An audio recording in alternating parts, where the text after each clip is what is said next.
Commander is a casual format. The number of players, starting life totals, and presence of a consistent legendary creature all serve to shake up Magic's original formula. This gives cards that would otherwise rot in people's bulk bins a chance to finally shine. But this does not mean there aren't competitive considerations to make. There was a time where you could look out across your game store and be met with a sea of eternal witnesses across the tables. Now, you'd be hard-pressed to find even one. Cards that were once all-timers now struggle to even get recognized by new players. Today, I want to talk about some of these cards, and discuss the reasons why nobody plays these Commander staples anymore. First up, we have Solemn Simulacrum. At one point, this card was so ubiquitous that it was synonymous with the format. Like Sol Ring and Command Tower, the Sad Robot was practically an auto-include in any deck you could think of. That was for a few reasons. It said a lot of good words. When it entered, you put a land into play, and when it died, you drew a card. What's not to love? Well, frankly, that mana cost. 4 is a ton. At that price, it competes with Trouble in Pairs and the One Ring, which is a fight that Solemn is never going to win. It's also the victim of an evolving mindset. In Commander's early years, you were lucky if the people you played with had an understanding that mana generation and card draw were vital to winning games. Some players just stuck a copy of Sol Ring in their deck and called it a day. In this environment, the Simulacrum was the responsible choice. Nowadays, just ramping mana isn't enough. You also need to be thinking about the careful placement of that ramp along your mana curve and what it serves to ramp you into.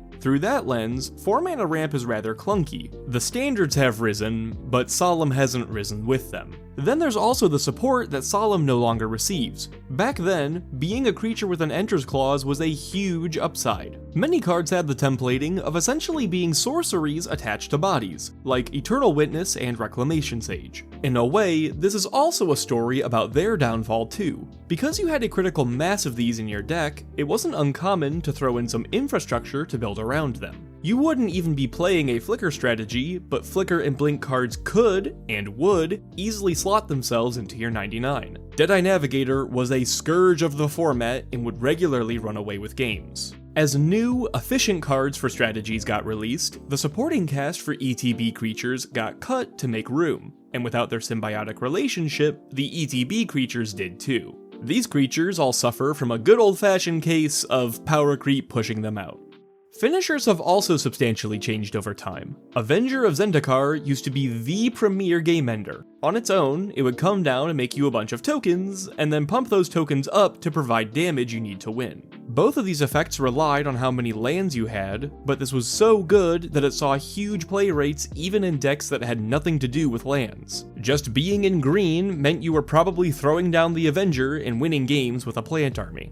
There were, though, a variety of factors contributing to its loss in popularity. First, it's yet another ETB creature. Avenger was good on its own, but being able to flicker it or recur it for extra value pushed it over the edge to being a staple. Again, ubiquitous support left the format for these creatures, and with it, some of Avenger's standing. But there are also issues specific to the Avenger, namely the difference in speed.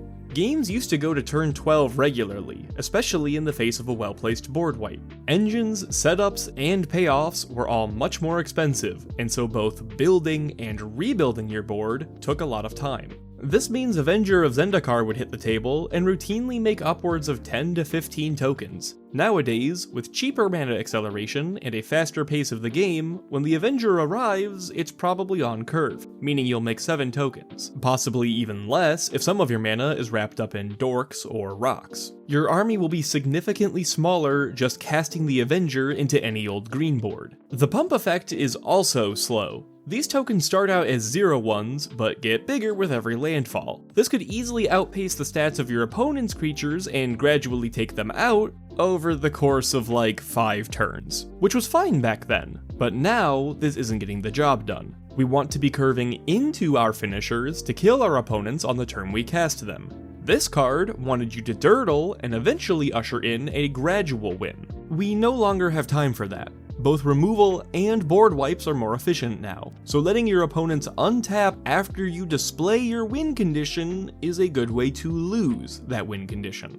But the rising standards of the game aren't the only reason that cards stop seeing play. Spell Crumple knows this all too well. It's a 3-mana counterspell that, instead of putting its target into the graveyard, will put it onto the bottom of its owner's library. So it's more expensive than the original counterspell, but with the slight upside of being better against graveyard decks. What's the big deal? The deal is that this card was incredibly powerful in a prior version of Commander's rule set. In 2015, the Rules Committee changed the way certain cards worked. From that point on, when someone's commander would go into any zone other than the battlefield, they could choose instead to put it into the command zone. Before this change, cards that instructed players to put their commanders into their deck did not have this workaround. So, if you spell Crumple an opponent's commander, then that player is down their commander for the rest of the game. This is, obviously, bad for them. When you build your entire deck around a single card, you don't want to be put into a position where that card is offline forever. Hot take, I know.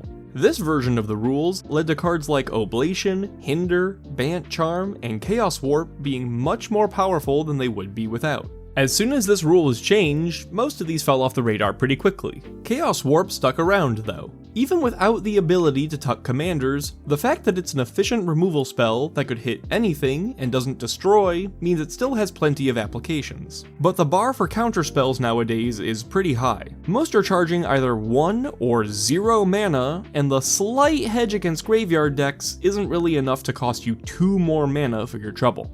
One of the biggest darlings of the Commander format used to be the 3-mana rock. Chromatic Lantern, Commander's Sphere, Darksteel Ingot, and Coalition Relic, just to name a few. There's a certain amount of power creep with these, of course. More 2-mana rocks have come out over time, and for each one, you get to kick another 3 mana to the curb. But the diamonds have been out forever and weren't as appetizing back in the day, so I think there's more to it than this. One thing, mana curves have come down. Ramp is important to accelerate into your game plan. If your curve has a big bump at 7 mana, then that's where your game plan is, and you have quite some time before you need to start ramping. Gradually, this number has come down significantly as the format speeds up. This goes doubly so for commanders. The average mana cost of your deck's general has been getting lower and lower. 3 and 4 mana is where most popular commanders sit right now, while back in the day, some of the biggest threats would be as much as 6. When you're trying to accelerate into Bellow, you probably want a Llanowar Elves, not a Chromatic Lantern. Even then, like we talked about with Simulacrum, a lot of people just didn't care about getting their commanders out early. They said good enough at seeing an adequate number of ramp cards regardless of where they landed on the curve.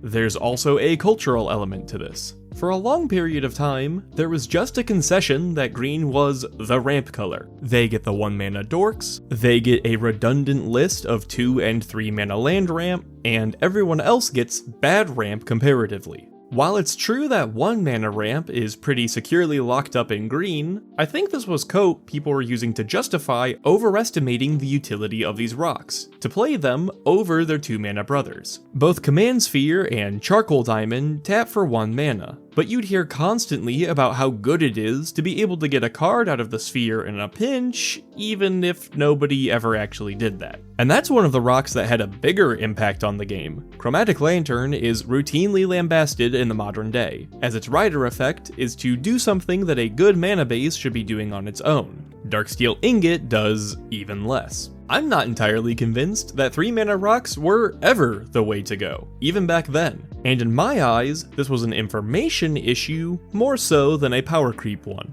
Alright, one more for the road. Consecrated Sphinx. Draw 2 cards whenever an opponent draws 1. This card is incredibly powerful, and you'll still see it played every now and then. But back in the day, this was a constant threat that any blue deck could stick out of nowhere. Reputation played a big part in the Sphinx's leave. Many players, especially at the time, were bad at risk analysis. Drawing 40 cards didn't register as an issue to some people until you began to resolve some of those cards. Dumb, maybe, but true. Over time, we've become very attuned to how strong drawing cards in Commander is, and lines of text like this cannot be allowed to stick around. This is compounded by the fact that players are now running higher densities of removal and cheaper removal so they can answer problem children more reliably than in the past. Card draw engines are also faster and more profitable now. If the Sphinx is allowed to just hang out, drawing a measly 6 cards a rotation is not happening. The other engines at the table will be feeding the Sphinx over and over again. Mana curves have also come down over the years. If you drew 20 whole cards off of a Sphinx in 2014, you might be able to deploy 2 or 3 of them on your turn. Now, you're liable to win the game on the spot as soon as you reach your main phase in a flurry of 1 and 2 mana casts. These issues all compound into a collective consensus that Consecrated Sphinx is a kill on sight problem. So why invest 6 mana into him when you know you'll draw the Eye of Sauron's attention for your trouble? Finally, he earned himself a spot on the Game Changers list. This makes him inaccessible in brackets 1 and 2, and he has to compete with cards like Rhystic Study and Cyclonic Rift for a spot in bracket 3. He's now far less appetizing than if he could be thrown in without opportunity cost. Commander is a casual format, yes, but people will always gravitate towards what is strong. Winning isn't everything, but having a real chance at winning is very important to most players. To achieve this, you have to take honest stock of what performs better than the competition. As time goes on, that answer changes. Mana costs get smaller, effects get bigger, ideas about the format change, and what was a king yesterday is a pariah today. This will continue, and it's the reason why nobody plays these Commander staples anymore. If you have an old Commander staple you never play anymore, then please, share it down in the comments below. If you enjoyed the video, I'd appreciate it if you liked it or shared it with a friend. I don't advertise anywhere, so word of mouth is how the channel grows. If you're a fan of my format, then subscribe to the channel for notifications when I upload. I have a Discord where I get together with my subscribers for game nights, and a Blue Sky where I post my 2 AM thoughts on Magic. Thank you so much for watching, and have a wonderful rest of your day.